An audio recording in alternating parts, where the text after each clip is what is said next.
Hello everyone! Ayan, good morning po sa inyong lahat and happy Saturday. So for today's video ay samahan niyo po ako magluto nitong ating lulutuin para sa ating breakfast. So meron po tayong sunny side up eggs. Tapos mag-iinit din tayo ng ating natirang patatim nung niluto natin nung nakaraang araw. Tapos yung ating ginataang gulay na puso ng saging. So yun yung ating iinitin kasi marami-rami pa po yung natira bago tayo magluto ng panibago. So, initin na lang muna natin yung mga dati para hindi po masayang yung ating mga pagkain. So, yan nga. At nagsaing na rin ako guys ng kanin. Ayan. So, may work na naman po kami mamaya. Kaya naman, ayan. So, aga tayo din nakapagluto nag-init na rin tayo nitong ating ano. So, brunch na namin to guys.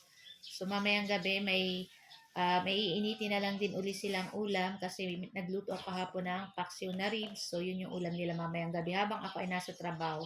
So, yun na nga guys. So, itong ating pakaluto ko ng ating sunny side up eggs. Ito namang ating pata team na natira. So, madami-dami pa po yan. So, ininit lang natin.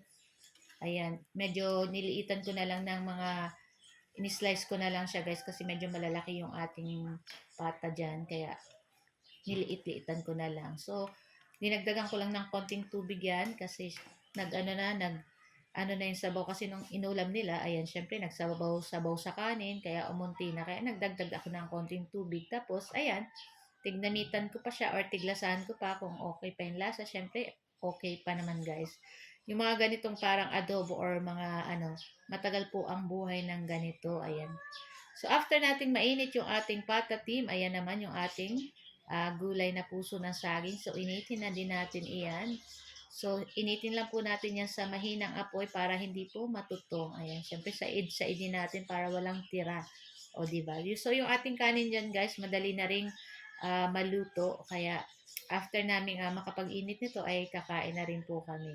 So, kayo po ba, guys, ano po ang inyong niluto today? Ayan.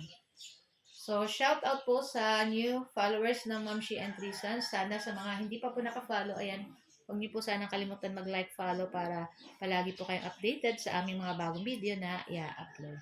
So guys, ayan, at ito lang po ang aming video today at sana po ay nag-enjoy kayo. Huwag niyo po sana kalimutan mag-like, comment at pa-share na rin po ng ating video. Ayan, and huwag niyo na rin guys kalimutan subscribe sa aming YouTube channel sa Mamshi and Three Sons din. So, same lang nung ating sa FB page. Ayan. So, guys, thank you for watching and see our next video again. So, kainan na everyone. Ayan. Happy lunchtime, everyone. Happy tummy again.